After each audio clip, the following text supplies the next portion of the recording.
বিয়ের 2 দিন পর ডিভোর্স পেপার হাতে পেয়ে পায়ের নিচ থেকে মাটি সরে যায় নিয়তির। যাকে নিয়ে এত স্বপ্ন দেখা, যাকে নিয়ে সারা জীবনের জন্য ঘর বাঁধা, সে লোক তাকে ধোকা দিল।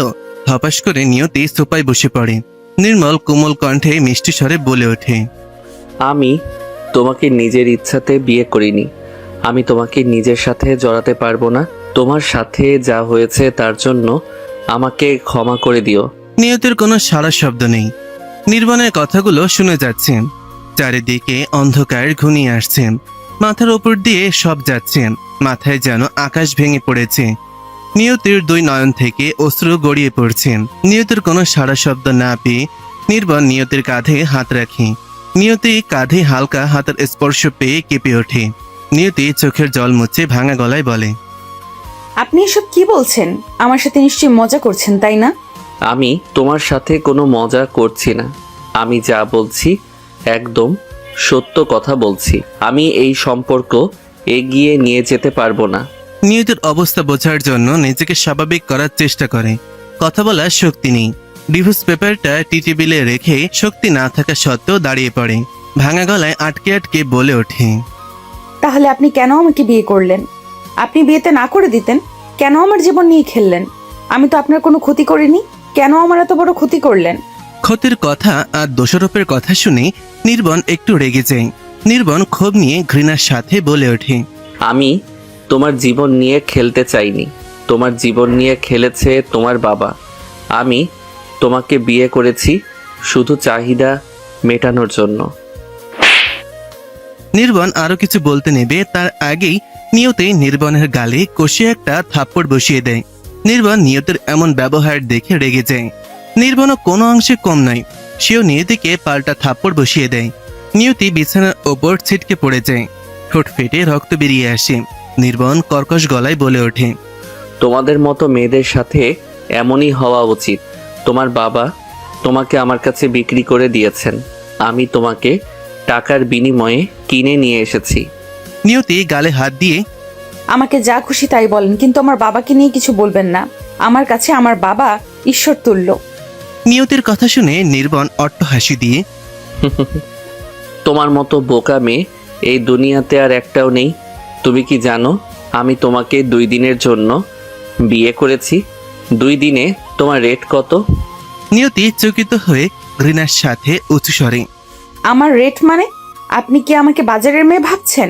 আমার রেট থাকবে? তুমি বাজারের মেয়েদের থেকে কোনো অংশেই কম নয়। তোমার বাবা তোমাকে দিয়ে ব্যবসা শুরু করে দিয়েছেন। 2 দিনের জন্য আমার কাছ থেকে তোমার বাবা পুরো 5 লক্ষ টাকা নিয়েছেন। নিয়তি তীক্ষ্ণ দৃষ্টি নিক্ষেপ করে চিৎকার করে, আর একটা বাজে কথা বললে আমার থেকে খারাপ কেউ হবে না। একবার ডিভোর্স পেপার হাতে ধরিয়ে দিয়ে বলেছেন ডিভোর্স দিবেন, আমার এখন মিথ্যা অপবাদ দিচ্ছেন। নিয়তি মুখ চেপে ধরে, আমার সামনে উঁচু স্বরে কথা বলার স্পর্ধা দেখাবে না। এখনো তুমি আমার রক্ষিতা। 48 ঘন্টা এখনো পূর্ণ হয়নি। রক্ষিতা বলেই তোমার সাথে 2 দিন বিছানা শেয়ার করেছি। তার মানে আপনি আমাকে চাহিদা মেটানোর জন্য কাছে টেনে নিয়েছিলেন। আপনি সেগুলো ভালোবাসা ছিল না, সবগুলো আপনার মোহ চাহিদা ছিল। ছি, আপনার প্রতি আমার লজ্জা হচ্ছে। লজ্জা আমাকে না করে তোমার বাবাকে করো। আমি শুধু আমার টাকা তুলে নেওয়ার জন্য তোমার সাথে এসব কিছু করেছি। কোনো কিছু তো পতিত ফেলে রাখা যায় না। নিয়তি আরো রেগে যায়। রাগের কারণে নিয়তির গলার শিরা লাল হয়ে ফুলে ওঠে। নিয়তি নিচু স্বরে বলে, আপনি অন্যের ঘাড়ে দোষ চাপাতে খুব নিজের দোষ অন্যের ঘাড়ে চাপাতে খুব ভালো লাগে। নির্বাণ চোখ পাকিয়ে অগ্নি দৃষ্টি নিক্ষেপ করে, আমি কারোর উপর নিজের দোষ চাপাই না। আমার কাছে সব প্রমাণ আছে। আমি প্রমাণ করে দিতে পারি। দেখান সব প্রমাণ। আমিও দেখতে চাই আপনি কতটা নিচে নামতে পারেন। আমিও দেখি কিভাবে আমার সিথি সিঁদুর কেড়ে নেন। নির্বাণ মুখ ভেঙচি কেটে মুচকি হেসে, তোমার সিথিতে কোনো সিঁদুর নেই। তোমার সিথিতে লাল রং। আমি তোমার মাথায় সিঁদুর দিব ভাবলে কিভাবে? নিয়তি নিজের স্মৃতিতে হাত দিয়ে, আপনি এসব কি বলছেন? আপনি নিজে আপনার মা বাবার সামনে, মন্দিরের সামনে আমার মাথায় সিঁদুর পরিয়েছেন। হ্যাঁ, সিঁদুরের জায়গায় রং ছিল। আর তুমি যাদের আমার মা বাবা ভাবছো তারা কেউ আমার মা বাবা নয়। তাদেরকে টাকার বিনিময়ে হায়ার করা হয়েছে। আর হ্যাঁ, তোমাকে এত কিছু বলে কী লাভ? ডিভোর্স পেপারে সাইন করে দিলেই হতো। আরে ডিভোর্স পেপার দিয়ে কি হবে? আমি তোমাকে বিয়ে করিনি, কিছুক্ষণ পর তোমার বাবা তোমাকে নিতে চলে আসবে, তখন বুঝতে পারবে আমি মিথ্যা কথা বলিনি। নিয়তি কিছু বলতে নেবে তার আগেই নির্বন রুম থেকে বাইরে চলে আসি। নিয়তি ঠপাস করে বিছানায় বসে পড়ে। বিছানার চাদর চেপে ধরে কান্না করতে থাকে। চোখের জল আজ কোনো বাধা মানছে না। নিয়তির দুইটা নদী হয়ে বয়ে যাচ্ছে। নিয়তি বাস্তবতাকে কিছুতেই মেনে নিতে পারছে না। নিয়তি একবার নির্বনের কথা ভেবে যাচ্ছে, আর একবার তার বাবার কথা ভেবে যাচ্ছে। তার বাবা কি সত্যি তার সাথে এমন করেছে? নিয়তি চোখে জল মুছে সবকিছু বোঝার চেষ্টা করে। নিয়তি চোখে জল মুছে ঠিক করে নেয় সে সবকিছু খুঁজে বের করবে। নিয়তি দরজা খুলে ডাইনিং রুমে চলে আসে। ডাইনিং রুমে নির্বন বসে বসে সিগারেট খাচ্ছিল। নিয়তি নির্বনের হাত ধরে ফেলে। নির্বন নিয়তির কাছ থেকে হাত উঠিয়ে নেয়। নির্বন উঁচু গলায়, তোমার সাহস হলো কি করে আমার হাত ধরার? নিয়তি মাথা উঁচু করে টলমল চোখে, ভুল করলে ক্ষমা করবেন। আপনার সাথে আমার কিছু কথা আছে, প্লিজ আমার সাথে রুমে আসেন। আমাকে কি তোমার চাকর মনে হয়? আমি তোমার কথাই রুমে যাব? আমি এখানে বসে আছি, তোমার বাবা এখন আসবে। নিয়তি নির্বনের পায়ে পড়ে যায়। পা ধরে বলে ওঠে, আপনি যা খুশি তাই মনে করেন, প্লিজ আমার সাথে একটু রুমে আসেন। আপনার সাথে আমার কিছু গুরুত্বপূর্ণ কথা আছে। নিয়তির আকুতি শুনে নির্বন নিয়তির কথা মতন রুমে আসে। নিয়তি রুমের দরজা বন্ধ করে বলে ওঠে, প্লিজ আমাকে সাহায্য করবেন। নির্বন ভুরু কুচকিয়ে, আমি তোমাকে কেন সাহায্য করতে যাব? আমার কাজ হয়ে গেছে, এখন তুমি যেতে পারো। তোমার প্রতি আমার কোনো ইন্টারেস্ট নেই। এখন আমার নতুন পাখি লাগবে, তোমার মতো একদম ভার্জিন। নির্বনের কথাগুলো নিয়তির গায়ে কাটার মতন বিঁধে যাচ্ছে। তবুও নির্বনের মুখ থেকে বাজে কথা শুনছে। একজন মানুষ কতটা খারাপ হলে এমন কথা বলতে পারে? নিয়তি টলমল চোখে বলে ওঠে, আমাকে একটা কথা বলবেন? কি কথা? আমার হাতে তেমন সময় নেই। কি শুনতে চাও? তাড়াতাড়ি বলো। ডিভোর্সের বিষয়টা আপনি নিয়েছেন নাকি বাবা? প্লিজ আমার প্রশ্ন অ্যাভয়েড করবেন না। আমার মাথায় ডিভোর্সের কোনো ধারণা আসেনি। আমার চাহিদা মেটানোর পর তাকে এমনি তাড়িয়ে দেই। তোমার বাবাই এসব করেছেন। এতে তোমার গায়ে কোনো কলঙ্কের দাগ পড়বে না। তোমাকে যেন তোমার বাবা আর একটা মুরগির কাছে বিক্রি করে দিতে পারেন। আমি বাবাকে ফোন করে কিছু বলিনি, তিনি আসলে সব প্রমাণ হয়ে যাবে। আপনি সত্য বলছেন কিনা মিথ্যা বলছেন? নির্বন চৌধুরী তোমার মতো 2 টাকার মেয়ের সাথে মিথ্যা কথা বলতে যাবে কেন? কেনই বা সত্যি কথা বলতে যাব? তোমার মতো কত মেয়ে নির্বন চৌধুরীর জন্য পাগল। নিয়তি মনে মনে বলে ওঠে, আপনি কেমন দুশ্চরিত্র মানুষ আমি হাড়ে হাড়ে বুঝে গেছি। আপনার সব মেয়েদের প্রতি লোভ, খাসা মেয়ে খুঁজে যাচ্ছেন। এখন আপনার কথা মেনে নিচ্ছি, তারপর আমি আপনাকে কিভাবে নাচাই দেখে যান। আমার হাতে সময় নেই, যা বলার তাড়াতাড়ি বলো। আমি ডাইনিং রুমে যাচ্ছি, তোমার বাবা এসে পড়েছে। আমার একটা কথা রাখবেন। কি কথা? কি বলতে চাও তা সরাসরি বলো। আমি নাটক একদম পছন্দ করি না। আপনি প্লিজ বাবার সামনে একটাও কথা বলবেন না। আপনি শুধু বাবার সামনে চুপ করে দাঁড়িয়ে থাকবেন, যা বলার আমিই বলবো। ওকে, আমার সাথে যেহেতু রাত কাটিয়ে এছো তার বিনিময়ে এই কাজটুকু করে দিব। কোনো চিন্তা করো না, আমি কোনো কথা বলবো না। নির্বন নিয়তির আর কোনো কথা না শুনে ডাইনিং রুমে চলে আসে। নিয়তিও নির্বনের পিছু পিছু ডাইনিং রুমে চলে আসে। নির্বনের থেকে একটু দূরে বসে কান্না করে যাচ্ছে। চোখের জল আটকে রাখার অনেক চেষ্টা করে যাচ্ছে, কিন্তু বারংবার ব্যর্থ হচ্ছে। নির্বনের কথা মতন কিছু সময়ের মাঝে নিয়তির বাবা বাড়িতে আসে। নিয়তির বাবা রুমের ভেতরে পা রাখতেই নিয়তি দৌড়ে তার বাবাকে জড়িয়ে ধরে। নিয়তি তার বাবাকে জড়িয়ে ধরেই হাউমাউ করে কাঁদতে শুরু করে। বাবা মায়ের ভালোবাসায় কোনো খুঁত নেই। নিয়তির বাবা নিয়তির মাথায় হাত বুলিয়ে দিচ্ছে। এতে নিয়তির বিশ্বাস হয় তার বাবা নির্বনের বিষয়ে কিছু জানে না। নির্বন তাকে সব মিথ্যা বলেছে। নিয়তির অটুট বিশ্বাস ভেঙে দিয়ে নিয়তির বাবা অভিনয়ের সাথে ন্যাকা কান্না করে বলে ওঠে, ভাগ্য আমরা নির্ণয় করতে পারি না। তোমার ভাগ্যে যা ছিল তাই হয়েছে। এমন বাজে ছেলের সাথে তোমাকে আর থাকতে হবে না। যে ছেলে বিয়ের 2 দিন পর ডিভোর্স দেয়, তার সাথে না থাকাই ভালো। তোমাকে আর আমি এখানে রেখে যাব না। নিয়তি তার বাবার কথা শুনে বড় ধরনের একটা শক খায়।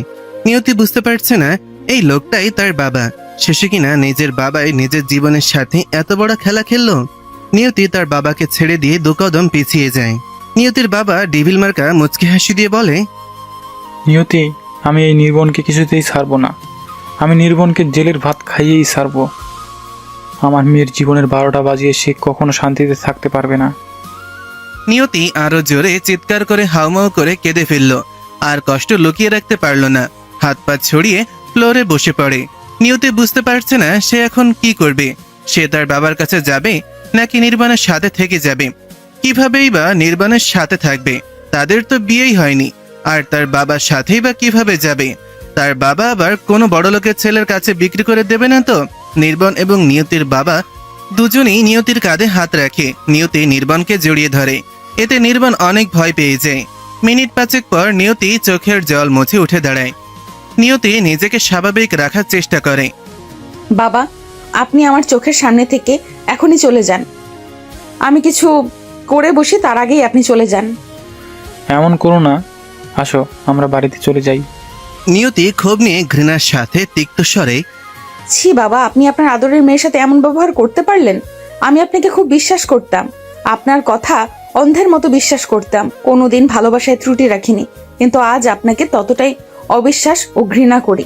নিয়তির বাবা চোখ পাকিয়ে, আমি এই নির্বনকে ছাড়বো না।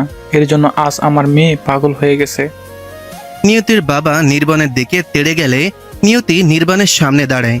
নিয়তি চোখ রাঙিয়ে বলে ওঠে, আমার স্বামীর গায়ে ফুলের টোকাও দেওয়ার চেষ্টা করবেন না। নিয়তির বাবা চকিত হয়ে, তোমার স্বামী মানে? তোমাদের তো ডিভোর্স হয়ে গেছে। নিয়তি মুচকি হাসে, বাবা, আপনি মনে হয় পাগল হয়ে গেছেন। বাংলাদেশে এমন কোনো কোর্ট নেই যেখানে বিয়ের 2 দিন পর ডিভোর্স পেপার তৈরি করা যায়। আর হ্যাঁ, আমার স্বামী আমাকে কোনো ডিভোর্স দেয়নি। নিয়তির কথা শুনে নির্বাণ, নিয়তির বাবা দুইজনই অবাক। নির্বাণ বুঝতে পারছে না নিয়তি কেন এমন কথা বলছে। নিয়তির বাবার মুখটা দেখার মতন হয়েছে। বাংলার পাঁচের মতন মুখ কালো করে অদূরে দাঁড়িয়ে আছে। নিজ সামনে নিজের মুখোশ খুলে পড়ে যায়। নিয়তি ঘৃণার সাথে বলে ওঠে, আপনি আমার জন্মদাতা পিতা হয়ে আমার সাথে এমন করতে পারলেন? আপনাদের জন্য এই পৃথিবীর অনেক মেয়ে তাদের আত্মীয় স্বজনদের বিশ্বাস করতে পারে না। আপনাকে আমি 1 মিনিট সময় দিচ্ছি, এর মাঝে এখান থেকে বের হয়ে যান। নিয়তির বাবার মুখ নিচু হয়ে যায়। নিয়তির বাবা নির্বাণের দিকে আঙুল তুলে চলে যান। নিয়তি কান্নায় ভেঙে পড়ে। নির্বাণ নিয়তির কথা শুনে একটা ঘরে চলে যায়। নির্বাণ বুঝতে পারছে না সে কি করবে। নির্বাণ কাঁপা কাঁপা হাতে নিয়তির কাঁধে হাত রাখে। নিয়তি নির্বাণের হাতের স্পর্শ পেয়ে নির্বাণকে জড়িয়ে ধরে। নিয়তি হাউমাউ করে কান্না করে দেয়। নির্বাণ কি বলবে বুঝতে পারছে না। নিয়তি কান্না জড়িত কণ্ঠে বলে ওঠে, প্লিজ আমাকে তাড়িয়ে দিবেন না। আমি জানি আমাদের বিয়ে হয়নি, কিন্তু আমাদের মাঝে সব হয়ে গেছে। আমি আমার জীবনের সবটুকু অংশ আপনাকে দিয়ে দিছি। নির্বাণ কোমল কণ্ঠে বলে ওঠে, প্লিজ নিয়তি, আমি তোমার সাথে যা করেছি আমার চাহিদা মেটানোর জন্য করেছি। আমি চাহিদা মেটানোর জন্য সব করতে পারি। আমি জানি তোমার সাথে অন্যায় করেছি, কিন্তু তোমাকে আমার সাথে রাখা সম্ভব নয়। প্লিজ আমাকে তাড়িয়ে দিবেন না। আমাকে তাড়িয়ে দিয়ে আমি কোথায় যাব? এখান থেকে বের হলে আমার মারা যাওয়া ছাড়া কোনো উপায় থাকবে না। নির্বাণ ওপরের দিকে তাকিয়ে আছে। নিয়তের ইনোসেন্ট মুখ দেখে মায়া হচ্ছে, আবার নিয়তের প্রতি বিরক্তিও চলে আসছে। আজ নিয়তির যা হয়েছে সব নির্বাণের জন্য হয়েছে। নির্বাণ একবার নিজেকে অপরাধী ভাবছে, আবার এটাও মাথায় আসছে যা করেছে সব নিজের টাকা দিয়ে করেছে। আবার এটাও মাথায় আসছে চরিত্র সবকিছুর ঊর্ধ্বে। চরিত্রের সামনে বাড়ি গাড়ি টাকা পয়সা সব অচল। নির্বাণ 2 নৌকায় পা দিয়ে রেখেছে। নিয়তি কান্নাজড়িত মায়াভরা কণ্ঠে বলে ওঠে, আপনি কিছু বলছেন না কেন? আপনার কাছে আপনার টাকাই বেশি হলো? আমাকে না হয় আপনার বাসার কাজের লোক বানিয়ে রেখে দিবেন। নির্বাণ হাঁপ ছেড়ে বেঁচে যায় নিয়তির কথা শুনে। নির্বাণ নিয়তিকে তুলে দাঁড় করায়। নিয়তি ধন্যবাদ দিয়ে বলে ওঠে, আমি তোমাকে একটা শর্তে আমার বাড়িতে রাখতে পারি। নিয়তি উজ্জ্বলতার সাথে হাসি মুখে বলে ওঠে, আমি আপনার সব শর্তে রাজি আছি। আপনি যা বলবেন আমি তাই করব। তোমাকে কিছু করতে হবে না। তুমি আমার বাসায় আমার কাছের লোক হয়ে থাকবে। আমার সব কাজ আজ থেকে তুমি করে দিবে। কোনোদিন বিয়ের দাবি নিয়ে সামনে দাঁড়াতে পারবে না। নিয়তি মলিন মুখে বলে ওঠে, আমি কোনোদিন বিয়ের দাবি নিয়ে আপনার সামনে দাঁড়াবো না। আপনার কথা আমি অক্ষরে অক্ষরে পালন করব। নির্বাণ আর কিছু না ভেবে নিয়তির সিথি দিয়ে আকাশ সিঁদুর মুছে দেয়। নিয়তির মাথায় আকাশ ভেঙে পড়ে। নিয়তি চেয়েছিল সেই সিথির দাবি নিয়ে হলেও সে তার পাশে থাকবে, কিন্তু নির্বাণ তার কোনো সুযোগ রাখলো না। নির্বাণ সিথির সিঁদুর মুছিয়ে দিয়ে ডাইনিং রুমে চলে যায়। সিঁড়ির কাছে যাওয়ার পর বলে ওঠে, তোমাকে 10 মিনিট সময় দেওয়া হলো, তার মাঝে প্রস্তুত হয়ে নাও। তুমি আমার সাথে আমার বাড়িতে যাবে, আর হ্যাঁ, তোমার সিঁথিতে যেন কোনো সিঁদুর থাকে না। নিয়তি ছলছল চোখে নির্বাণের দিকে তাকিয়ে মাথা নাড়িয়ে সম্মতি দেয়। নিয়তির চোখ থেকে অশ্রু গড়িয়ে পড়ছে। 2 দিন আগে তার জীবন এমন ছিল না। কিছু সময়ের মাঝে নিয়তি হয়ে গেল চাকরানী। ভাগ্যের কি পরিহাস! প্রচুর অর্থবিত্ত না থাকলেও আদর্শ পরিবারের মেয়ে হয়ে আজ হয়ে গেল একটা চাকরানী। নিজেকে দেখে আজ নিজেরই করুণা হচ্ছে। নির্বাণ ডাইনিং রুমে এসে দেখে নিয়তি সেই একইভাবে এক ধ্যানে দাঁড়িয়ে আছে। নির্বাণ জানতো নিয়তি এই ধাক্কা থেকে উঠে দাঁড়াতে একটু সময় লাগবে। নিয়তি নিজের ব্যাগ গোছাতে যাবে না, তাই নির্বাণ নিজের ব্যাগ সহ নিয়তির ব্যাগ গুছিয়ে ডাইনিং রুমে নিয়ে আসে। নিয়তির কাঁধে হাত রাখতেই নিয়তি চমকে ওঠে। নির্বাণ অভয় বাণী দিয়ে বলে, ভয় পাওয়ার কোনো কারণ নেই। এভাবে কি ভাবছো আমাকে বাড়ি ফিরতে হবে? নিয়তি কষ্টভরা কণ্ঠে ছলছল নয়নে বলে ওঠে, আমি এক্ষুনি রেডি হয়ে আসতেছি। আমাকে 2 মিনিট সময় দেন। তোমাকে কিছু করতে হবে না, আমি তোমার ব্যাগ গুছিয়ে নিয়ে এসেছি। তোমার যা ছিল সব কিছু নিয়ে এসেছি। নিয়তি নির্বাণের কথা শুনে একটা প্রাণবন্ত উৎসব মুখর হাসি দিল, যদিও বুকের মাঝে হাজারো কষ্টের পাহাড় জমে আছে। নিয়তি হতভম্ব হয়ে নির্বাণের বাড়ি দেখে যাচ্ছে। 3 তলা বিশিষ্ট বাড়ি, অনেক সুন্দর করে সাজানো, দেখলে মন ভরে যায়। নিয়তি মুগ্ধ নয়নে দেখে যাচ্ছে। অল্প বয়সী একটা তরুণীর সাথে ধাক্কা খায়। নিয়তি বুঝতে পারছে না অল্প বয়সী তরুণীটা কে। নিয়তি কিছু বলতে নেবে তার আগে তরুণীটি চোর বলে দৌড়ে বাড়ির ভেতরে চলে যায়। নির্বাণ মুচকি হেসে বলে ওঠে, ও বাচ্চা মানুষ, ওর কথাই কিছু মনে করো না। তোমাকে হুট করে দেখে চোর ভেবে নিয়েছে। আমার ছোট বোন ছোঁয়া, ওর মন ভীষণ ভালো। নিয়তি মলিন হাসি দিয়ে, আমি কিছু মনে করিনি, হঠাৎ করে দেখেছে তাই ছোঁয়া আমাকে চোর ভেবেছে, আর আমাকে দেখে একজন চোরের মতোই লাগছে। নির্বাণ দীর্ঘশ্বাস ফেলে। বাড়ির বাইরে দাঁড়িয়ে থাকবে, বাড়ির ভিতরে যাওয়া যাক। কথা না বাড়িয়ে বাড়ির ভিতরে চলো। নিয়তি বাড়ির ভেতরে পা রাখতেই নির্বাণের বোন দৌড়ে আসে নিয়তির সামনে। নিয়তিকে দেখেই তেলে বেগুনে জ্বলে ওঠে। চোখ রাঙিয়ে সমস্ত শক্তি দিয়ে নিয়তির গালে কষে চড় বসিয়ে দেয়। নিয়তির গালে 5 আঙ্গুলের দাগ পড়ে যায়। ছোঁয়া চিৎকার করে বলে ওঠে, এই ছোট লোকের বাচ্চা, তুই এখানে কি করছিস? হ্যাঁ, তোর এত বড় সাহস, তুই আমার বাড়িতে ঢুকে পড়েছিস। বাড়ির বাহিরে চুরি করে তোর স্বাদ মিটেনি, তাই না? এখন বাড়ির ভেতরেই চুরি করতে এসেছিস। নিয়তি হতভম্ব হয়ে গালে হাত দিয়ে অদূরে দাঁড়িয়ে কান্না করছে। নিয়তির জীবনে শুধু কষ্ট ছাড়া আর কিছুই নেই। 1 ফোঁটা সুখ লিখে রাখেনি ভগবান। ছোটবেলা মাকে হারিয়েছে, মায়ের ভালোবাসা কোনোদিন পেল না। বাবা থেকেও না থাকার মতো। বাবা টাকার বিনিময়ে তাকে আজ বিক্রি করে দিয়েছেন। মানুষের ভোগের সামগ্রী হয়ে গেছে নিয়তি। নিয়তি শুধু নির্বাণের দিকে তাকিয়ে আছে, নির্বাণ কোনো প্রতিবাদ করে কিনা। ছোঁয়া রেগে বলে ওঠে, তুই এখনোই এখানে দাঁড়িয়ে আছিস? বাড়ি থেকে এক্ষুনি বের হ যা। নির্বাণ নিয়তির দিকে তাকিয়ে ছোঁয়ার কাঁধে হাত রেখে বলে ওঠে, ও এখানে চুরি করতে আসেনি। আজ থেকে নিয়তি এই বাসায় কাজ করবে, সে এই বাসার কাজের লোক হয়ে থাকবে। ছোঁয়া অহংকারের সাথে বলে ওঠে, এই নে, তুই কোনোদিন আমার সামনে আসবি না। গাইয়া মেয়ে কোথাকার, আমার সামনে আসলে লাঠি দিয়ে বাহিরে ফেলে আসবো। ছোঁয়া ফ্রিজ থেকে আইসক্রিম নিয়ে খেতে খেতে ওপরে চলে যায়। ডাইনিং রুমে শব্দ শুনে হুইল চেয়ারে করে মাঝবয়সী একজন ভদ্রমহিলা আসেন। নির্বাণ ভদ্রমহিলাটাকে দেখে দৌড়ে যান। ভদ্রমহিলাটা সামনে হাঁটু গেড়ে বসে কোলে মাথা রাখে। মহিলাটা বলে ওঠে, নির্বাণ, ছোঁয়া এভাবে জোরে কথা বললো কেন? তার সাথে কে কি করেছে? নির্বাণ মুচকি হেসেই, মা, ছোঁয়া নিয়তিকে দেখে এমন ব্যবহার করেছে, সে নিয়তিকে মেনে নিতে পারেনি। নিয়তিকে উদ্দেশ্য করে, নিয়তি আমার মা, মাকে প্রণাম করো। নিয়তি ধীর পায়ে এগিয়ে এসে নির্বাণের মায়ের পা স্পর্শ করে প্রণাম করে নিল। নির্বাণের মাথা নিয়তির মাথায় হাত রেখে আশীর্বাদ করেন। নিয়তির চোখের জল মুছে দিয়ে বলে ওঠেন, খুব মিষ্টি একটা মেয়ে। ছোঁয়ার ব্যবহারে মন খারাপ করো না। ছোঁয়া একটু অহংকারী মেয়ে, সে গরিব দুঃখীদের একদম সহ্য করতে পারে না। তোমার কোনো কিছু দরকার পড়লে আমাকে বলবে। তুমি তোমার রুমে যাও, ফ্রেশ হয়ে কাল থেকে কাজ করলেই চলবে। নির্বাণকে উদ্দেশ্য করে। নিয়তিকে তার ঘর দেখিয়ে দাও, তাকে উপরতলায় ঘর দাও, সে অন্য সার্ভেন্টদের সাথে থাকতে পারবে না।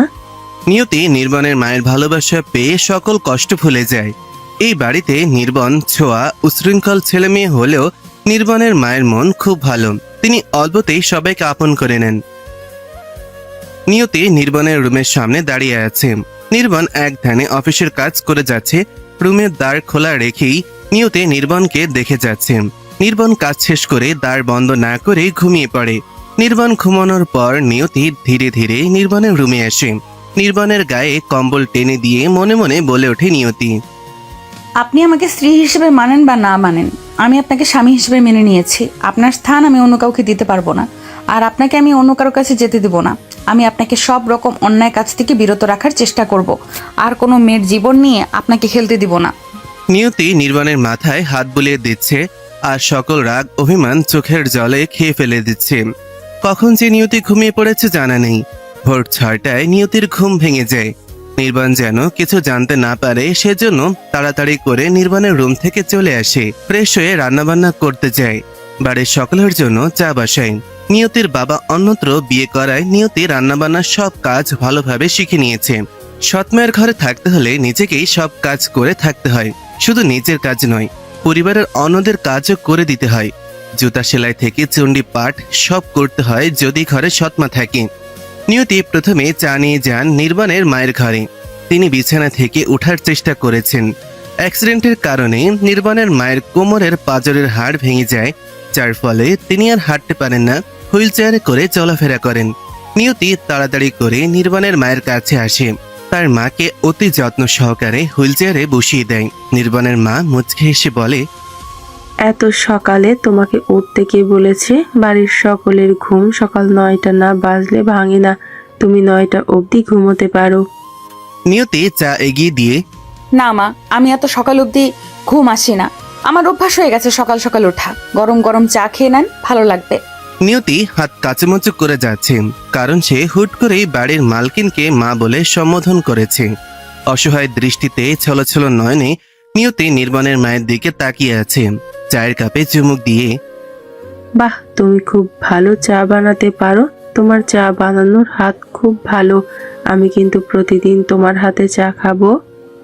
চায়ের কাপ টি টেবিলে রেখে নিয়তির হাত ধরে। খুব সুন্দর চা খাওয়ানোর জন্য মা বলার অধিকার দিয়ে দিলাম। মুখে এক রাশি আনন্দের হাসির রেখা টেনে বলে ওঠে, আজ থেকে আমি আপনাকে মা বলে ডাকতে পারবো, আমার আর কিচ্ছু লাগবে না। আমি পৃথিবীর সব থেকে বড় পাওয়া পেয়ে গেছি। নিয়তি, তোমার বাসা কই? তোমার বাবা মা কি করে? নির্বাণের মায়ের মুখে মা বাবার কথা শুনে নিয়তির হাসিটা নিমিষেই আষাঢ়ের ঘন ঘাটার মতো অন্ধকার নেমে আসে। নিয়তি মাথা নিচু করে বলে ওঠে, আমার মা বাবা কেউ নেই। আমার জন্মের কিছুদিন পর মা মারা যান, বাবা এক দুর্ঘটনায় মারা যান। মন খারাপ করো না, ঈশ্বর যেন তাদের স্বর্গবাসী করেন। নিয়তি আর কিছু না বলে রুম থেকে চলে আসে। আজ বাবা বেঁচে থাকা সত্ত্বেও ওনাকে মৃত বলতে হচ্ছে। চোখের জল মুছে সবার জন্য সকালের খাবার তৈরি করতে ব্যস্ত হয়ে পড়ে। ঘড়ির কাঁটায় 9টা বাজতেই নিয়তি চা নিয়ে চলে আসে ছোঁয়ার রুমে। ছোঁয়া রুমে ঢুকতেই ছোঁয়া বলে ওঠে, কারো রুমে ঢুকতে গেলে তার পারমিশন নিতে হয় জানা নেই? গাইয়া মেয়ে, লেখাপড়া আছে কিছু? ছোঁয়ার কথায় কান না দিয়ে, সরি, আমি ভেবেছিলাম তুমি ঘুমিয়ে আছো, কিন্তু তোমার ঘুম ভেঙে গেছে জানা ছিল না। আর হ্যাঁ, তুমি আমার থেকে বয়সে অনেক ছোট, তাই আমি তোমাকে তুমি বলেই ডাকবো। ছোঁয়া কর্কশ কণ্ঠে, এই, তুমি কাজের মেয়ের মতো থাকো। চা দিতে এসেছো, চা দিয়ে নিজের কাজে যাও, আমার বিষয়ে তোমার মাথা ঘামাতে হবে না। নিয়তি চা দিয়ে চলে আসতে নিলেই ছোঁয়া পেছন থেকে বলে ওঠে। এই মেয়ে, তোমার নাম কি? নিয়তি পেছনে ফিরে, আমি মেয়ে নয়, আমাকে দিদি বলে ডাকবে। আর হ্যাঁ, আমার নাম নিয়তি। ছোঁয়া অট্টহাসিতে উপহাস করে, তোমার মতো মেয়েকে আমি দি বলে রাখবো? একটা ছোট লোকের বাচ্চা। তোমার মতো ছোট লোক আমার বোন হবে? হ্যাঁ। নিয়তি কোমল কণ্ঠে, আমি এখানে এসেছি তোমাদের চিন্তা ধারণা পরিবর্তন করতে, তাই তুমি হাজার বকা দিলেও আমি গায়ে মাখিয়ে নিব না। নিয়তি ধারের কাছে আসতেই ছোঁয়া বলে ওঠে, এই দাঁড়াও। ছোঁয়ার কথা শুনে নিয়তি আবারও পুনরায় দাঁড়িয়ে যায়। ছোঁয়া বিছানা থেকে নেমে তার সমস্ত কাপড় আলমারি থেকে নামিয়ে নেয়, নিয়তির হাতে ধরিয়ে দিয়ে আমার সবগুলো কাপড় ধুয়ে দাও। আমিও দেখি তুমি কতদিন এই বাড়িতে টিকতে পারো। আমার পরীক্ষা আগে সফল হও। নিয়তি কোনো কথা না বলে সবগুলো কাপড় নিয়ে চলে আসে। ডিভিল মার্কা হাসি দিয়ে মনে মনে বলে ওঠে, নিয়তি আমার প্রিয় দিদি, তোমার জীবনকে আমি নরকে পরিণত করে তুলবো। আমার দিদি হওয়ার খুব শখ, আমি দেখিয়ে দিব তোমার জায়গা কোথায়। নিয়তি সবার ঘরে চা দেওয়ার পর নির্বাণের ঘরে চা দিতে আসে। এইবার নিয়তি কোনো ভুল করতে চায় না, তাই সে রুমে ঢোকার আগে নির্বাণের রুমের দ্বারে শব্দ করে, কিন্তু কোনো সাড়া শব্দ নেই। কোনো সাড়া শব্দ না পেয়ে নিয়তি ধীরে ধীরে নির্বাণের রুমে প্রবেশ করে। টি টেবিলের ওপর নির্বাণের চা রেখে ফিরে আসতে চাইলেই ইতিহাস। টি টেবিলের ওপর চা রেখে ফিরে আসতে নিলেই নির্বাণের সাথে ধাক্কা খায়। নিয়তি পড়ে যেতে নিলে নির্বাণ নিয়তির কোমরে হাত দিয়ে নিয়তিকে ধরে ফেলে। নিয়তি কোমরে ঠান্ডা হাতের স্পর্শ পেয়ে নির্বাণের অজান্তেই জড়িয়ে ধরে। নির্বাণ স্নান শেষ করে 2 কোয়ার্টার প্যান্ট পরে ওয়াশরুম থেকে বের হয়। নির্বাণের মাথার চুল থেকে টপ টপ করে নিয়তির মুখে জল পড়ছে। নিয়তি নির্বাণের দিকে তাকিয়ে আছে। নিয়তি একটা নেশার ঘরে চলে যাচ্ছে। নিয়তি নিজেকে সংযত করে বলে ওঠে, এসব কি বলছেন? ছাড়েন আমাকে। নিয়তির কথা শুনে নির্বাণের ঘোর কাটে। নির্বাণ কেন বারবার নিয়তি নামের মেয়ের প্রতি আসক্ত হয়ে পড়ে? কোনো উত্তর নেই নির্বাণের কাছে।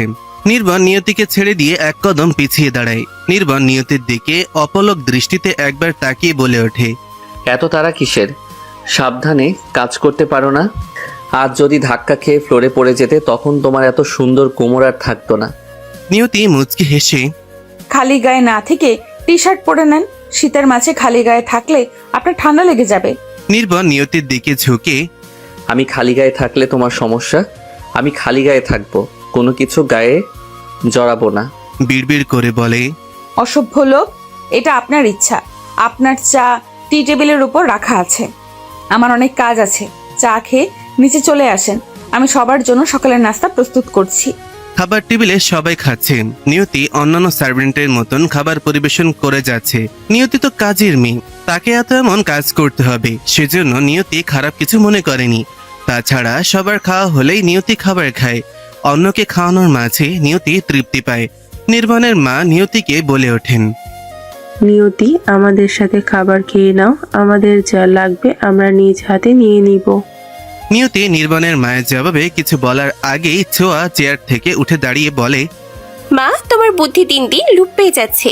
তুমি একজন সার্ভেন্টকে আমাদের সাথে খেতে বসতে বলছো? নির্বাণের মা কিছু বলতে নেবে তার আগেই নিয়তি বলে ওঠে, না মা, আমি পরে খেয়ে নিব। আপনারা বরং খেয়ে নেন। ছোঁয়া, তুমি বসে পড়ো, খাবার খেয়ে নাও। সকলে নিয়তির খাবারের প্রশংসা করলো। ছোঁয়ার খাবার শেষ করার পর বলে ওঠে, আমার প্রিয় দিদি, আমার কাপড়গুলো ধুয়ে দিতে ভুলো না যেন, হ্যাঁ? আমার কাজে ভুল করলে তোমার জায়গা হবে রাস্তায়, এ বাড়িতে তোমার জায়গা হবে না।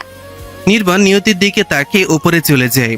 নির্বাণ কোনো প্রতিবাদ করলো না। নিয়তি জানে সে এই বাড়িতে কাজের মেয়ে হয়ে থাকতে এসেছে, কিন্তু কিভাবে সবার মনে জায়গা করে নিতে হয় তা নিয়তি ভালো করেই জানা আছে। নিয়তি মুচকি হাসেন। ছোঁয়া, আমি তোমার সব কাপড় পরিষ্কার করে দিব। তার আগে একটা গল্প শোনাবো তোমাকে।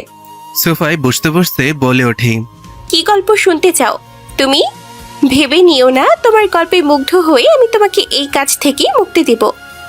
নিয়তি মনে মনে বলে ওঠে, তোমাকে কিভাবে সোজা পথে আনতে হয় নিয়তি খুব ভালো করেই জানে। আমার সাথে লাগতে আসার ফল কি হতে পারে এবার তুমি বুঝতে পারবে ছোঁয়া। ছোঁয়া ডেবিল মার্কা হাসি দিয়ে কি হলো প্রিয় দিদি, আমার কথা শুনে ভয় পেয়ে গেলে? ওকে চলো, যাচ্ছি। তুমি তোমার কাজ শুরু করে দাও। All the best. ছোঁয়া চলে যেতে নিলেই নিয়তি বলে ওঠে, আমি এটাই ভাবতেছিলাম যে কোথা থেকে শুরু করব। তুমি বসে পড়ো, আমি এখনই বলছি। নিয়তি ফ্লোরের ওপর বসে বলে ওঠে, একটা রাজকন্যা ছিল, ঠিক তোমার মতো দেখতে, তোমার মতোই অনেক সুন্দর ছিল। নিয়তির গল্প শোনার জন্য অন্যান্য সার্ভেন্টরাও চলে আসে। রূপকথার গল্প কার না শুনতে ভালো লাগে। নিয়তি সবাইকে ঘিরে বসে যায়। ছোঁয়া গালে হাত দিয়ে ঝুঁকে পড়ে গল্প শোনার জন্য। নিয়তি বলতে শুরু করে, রাজকন্যা অপরূপ সুন্দরের অধিকারী ছিল। যেমনই তার রূপ ছিল তেমনই ছিল তার তেজ। কাউকে এসে ছেড়ে কথা বলতো না। রাজ্যের প্রজাদের অনেক অত্যাচার করত। রাজকন্যার অত্যাচারে সকলে মরিয়া হয়ে ওঠে। কেউ রাজকন্যাকে সহ্য করতে পারতো না। প্রজারা ঠিক করে রাজকন্যাকে মেরে ফেলবে।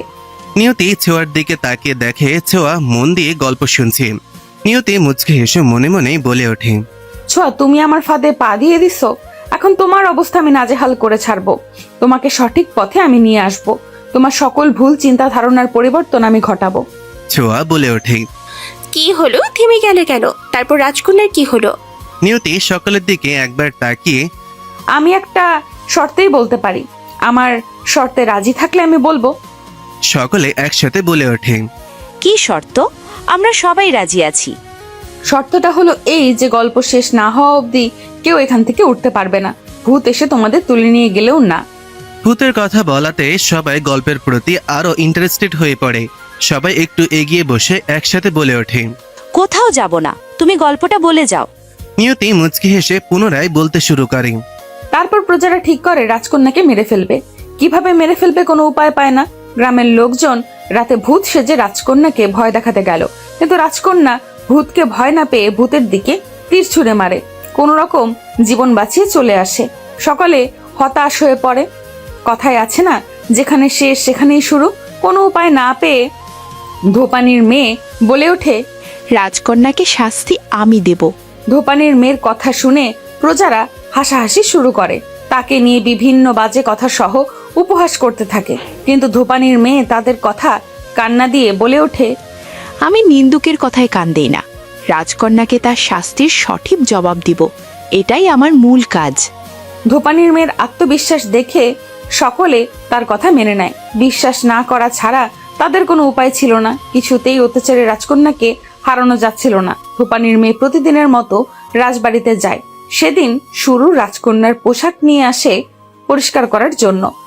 ধোপানির মেয়ে রাজকন্যার সকল পোশাক অনেক সুন্দরভাবে পরিষ্কার করে, যেন রাজকন্যা তার পোশাক দেখে পোশাকের প্রতি আকর্ষিত হতে পারে। ধোপানির মেয়ে সকল পোশাক পরিষ্কার করার পর কাপড়ের ভাঁজে ভাঁজে বিছুটি পাতার গুঁড়া লাগিয়ে দেয়। সেই মুহূর্তে রাজকন্যা সেই পোশাক পরবে, তখন যেন রাজকন্যার শরীরে চুলকাতে ভরে যায়, চুলকাতে থাকে।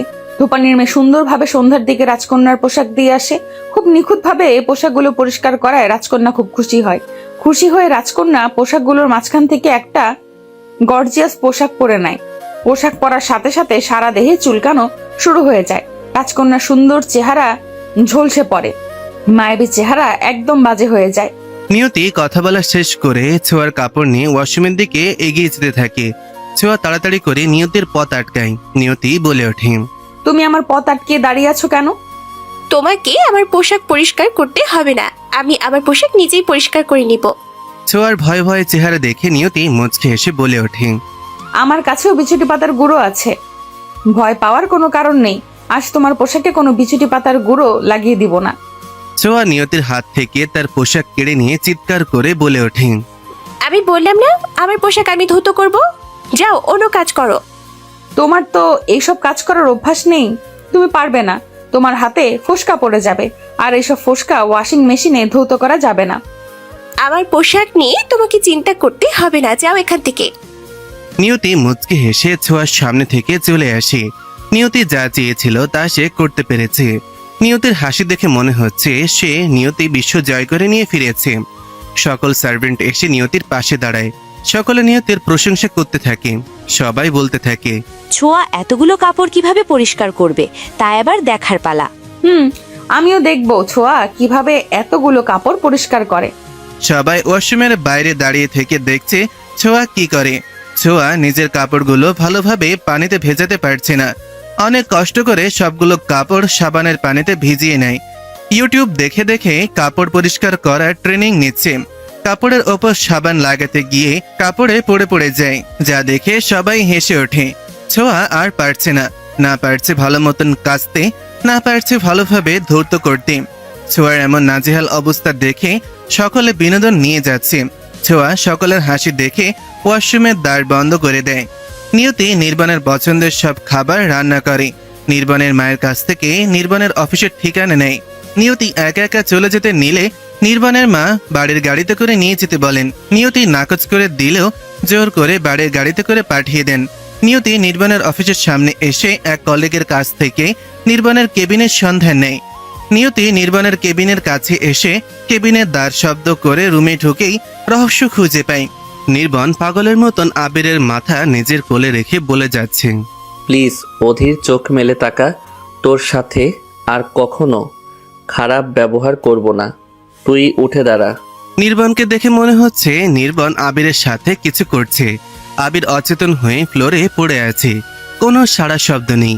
নিয়তি নির্বাণের এমন অবস্থা দেখে তাড়াতাড়ি করে নির্বাণের কাছে আসে। নির্বাণের কাঁধে হাত রেখে বলে ওঠে। কি হয়েছে? এভাবে অচেতন হয়ে পড়ে আছে কেন? নির্বাণ নিয়তিকে দেখতে পেয়ে কিছুটা সাহস পায়। অসহায় দৃষ্টিতে নিয়তির দিকে তাকিয়ে ভয়ে ভয়ে বলে ওঠে। আমি কিছু করিনি নিয়তে, আমি সত্যি বলছি, আমি আবিরকে ইচ্ছা করে আঘাত করিনি। প্লিজ তুমি আবিরকে বাঁচিয়ে দাও, আমার তোমার কাছে হাত জোর করছি। ভয় পাওয়ার কিছু নেই, আবিরের কিছু হবে না। আপনি বরং জল নিয়ে আসেন। নির্বাণ আবিরের মাথা ফ্লোর থেকে রেখে জল নিয়ে এসে আবিরের মুখে ছিটিয়ে দেয়। তবু আবিরের জ্ঞান ফিরছে না। নির্বাণ মেয়ে মানুষের মতন কান্না করে যাচ্ছে।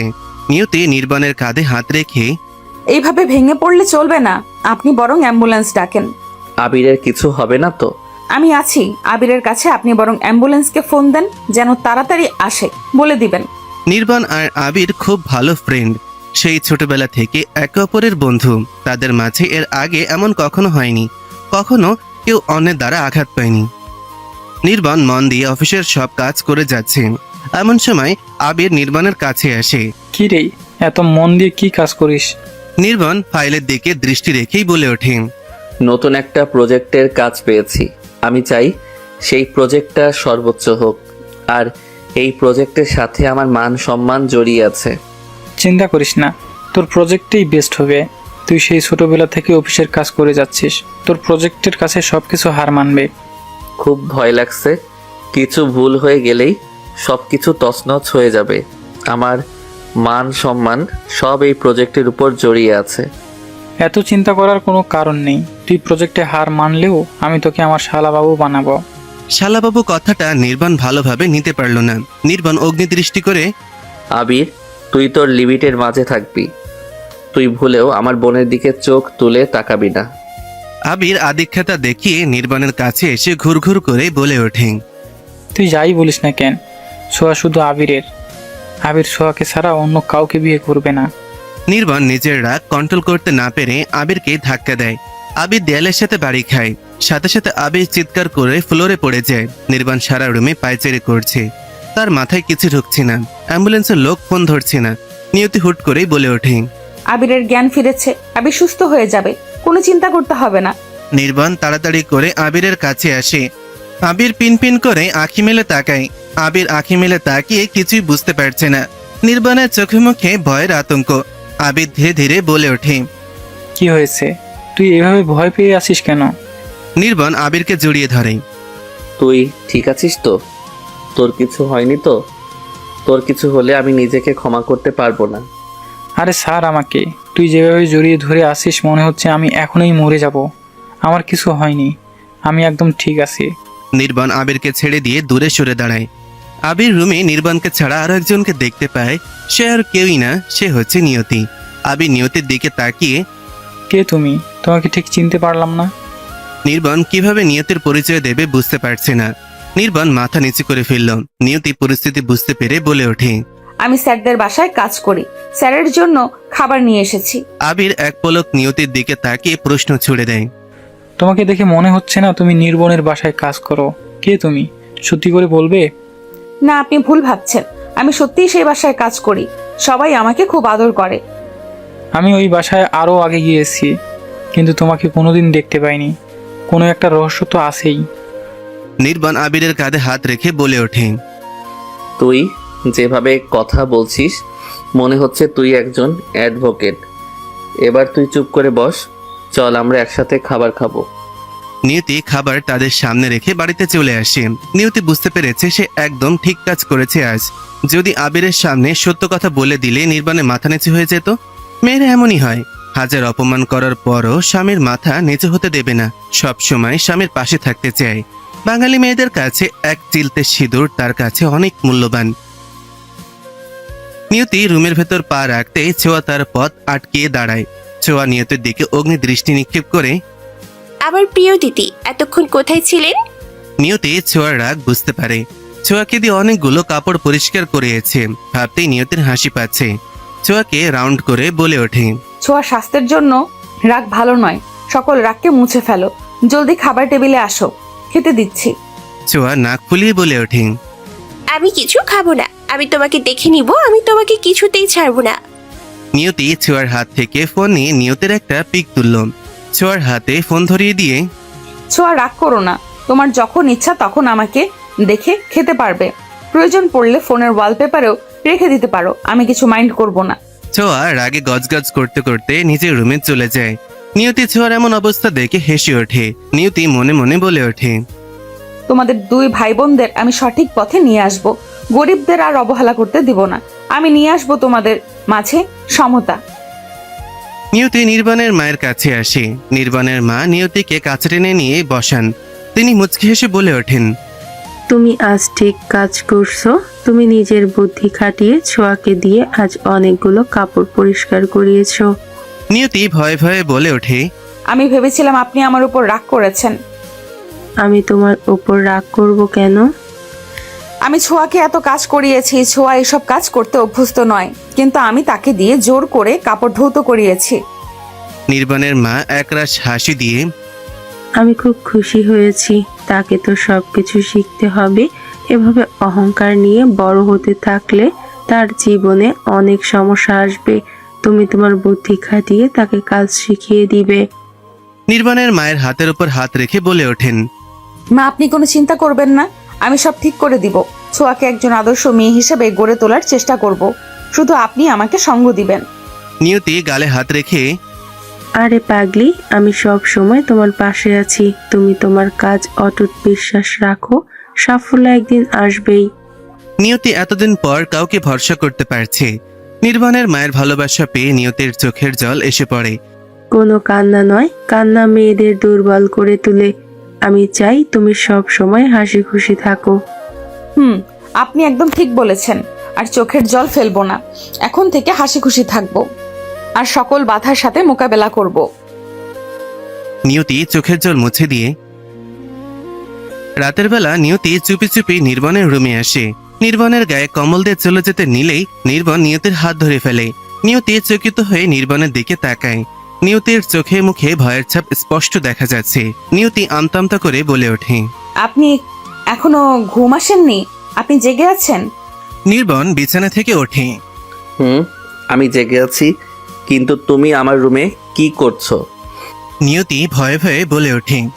আপনার গায়ে কম্বল দিতে এসেছিলাম, আপনি তো কম্বল গায়ে না দিয়েই শুয়েছিলেন। নিয়তি চারিদিকে ঘুরঘুর করে। আমার খেয়াল রাখার জন্য তোমাকে এখানে নিয়ে আসা হয়নি। তুমি এখানে কাজের লোক হয়ে এসেছো। তুমি তোমার লিমিটের মাঝে থাকো, সীমা পার করার চেষ্টা করো না। নিয়তি মাথা নিচু করে। বাহিরে এখন অনেক শীত, গায়ে কম্বল জড়িয়ে না ঘুম আসলে আপনার ঠান্ডা লেগে যেতে পারে। নির্বাণ মুখ ভেঙচি কাটে। আমার ঠান্ডা লেগে যেতে পারে, কিন্তু তোমার গায়ে কোনো শীতের পোশাক নেই, সেজন্য বুঝতেই পারছো রুমে কোনো শীত নেই। না মানে সত্যি সত্যি তো রুমে কোনো শীত নেই। নিয়তি কথা কাটিয়ে তাড়াতাড়ি করে চলে যেতে নিলেই নির্বাণ আবারও নিয়তির হাত ধরে টান দেয়। নিয়তি নিজেকে কন্ট্রোল করতে না পেরে নির্বাণের ওপর পড়ে যায়। নিয়তির খোলা কেশগুলো নির্বাণের মুখের ওপর পড়ে। নিয়তি তাড়াতাড়ি করে নির্বাণের ওপর থেকে উঠে যায়। অদূরে দাঁড়িয়ে বলে ওঠে, প্লিজ আমাকে টাচ করবেন না। যে আমার হাত সারা জীবন ধরে রাখতে পারবে, একমাত্র সেই লোককেই আমি আমার হাত ধরার অনুমতি দিব। নির্বাণ কোনো কথা বলে না। নিয়তির হাত ধরে বাইরে নিয়ে আসে। নিয়তির চোখ থেকে জল গড়িয়ে পড়ছে। এখন রাত 8টা বাজে। সকলে তাদের দিকে ড্যাব ড্যাব করে তাকিয়ে আছে। নিয়তি নির্বাণকে রাতের খাবারের জন্য ডাকতে গিয়েছিল। নির্বাণ ক্লান্ত হয়ে শুয়েছিল। নিয়তি ভেবেছিল নির্বাণ ঘুমিয়ে আছে। কম্বল গায়ে জড়িয়ে দিতে গিয়েই নিয়তির এমন অবস্থা। নির্বাণ নিয়তির হাত ধরে নিয়তিকে বাইরে নিয়ে আসে। নির্বাণ কিছু বলতে নেবে তার আগেই নিয়তি বলে ওঠে, প্লিজ আমাকে বাড়ি থেকে বের করে দিবেন না, আমি এমন ভুল আর কখনো করব না। নির্বাণ গাড়ির দ্বার খুলে দিয়ে গাড়িতে উঠে বসো। নিয়তি ভয়ে ভয়ে বলে ওঠে। গাড়িতে কোথায় যাব? আপনি আমাকে মেরে ফেলবেন না তো? নির্বাণ অগ্নিদৃষ্টি নিক্ষেপ করে। তোমাকে গাড়িতে উঠতে বলেছি, গাড়িতে উঠে বসো। নিয়তি একইভাবে দাঁড়িয়ে আছে কাদু কাদু ভাব নিয়ে। নির্বাণ কোনো উপায় না পেয়ে নিয়তিকে কোলে করে গাড়িতে বসিয়ে দেয়। নির্বাণ গাড়িতে বসে ড্রাইভ করতে শুরু করে দেয়। নিয়তি কান্না করতে করতে বলে ওঠে। প্লিজ আমার সাথে এমন করবেন না। আমি এমন ভুল আর কখনো করব না। আমি আপনার রুমে আর কোনোদিন যাব না। নির্বাণ নিয়তির দিকে অগ্নি দৃষ্টি নিক্ষেপ করে। আর একটা কথাও বলবে না, চুপচাপ বসে থাকতে পারো না?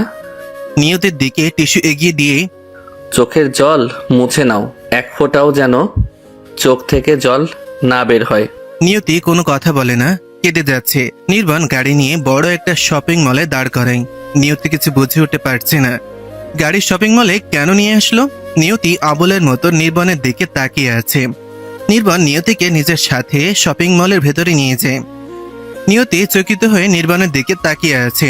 নির্বাণ নিয়তিকে শপিং মলের ভেতরে নিয়ে এসে বলে, তোমার শীতের পোশাক যেগুলো পছন্দ হয় সেগুলো নিয়ে নাও। নিয়তি আমতামতা করে বলে ওঠে। কার জন্য শীতের পোশাক পছন্দ করব? আমি তো কারোর পছন্দ জানি না। নির্বাণ মাথায় হাত দিয়ে কার জন্য মানে? আমার জন্য শীতের পোশাক পছন্দ করো। বিড়বিড় করে বলে ওঠে।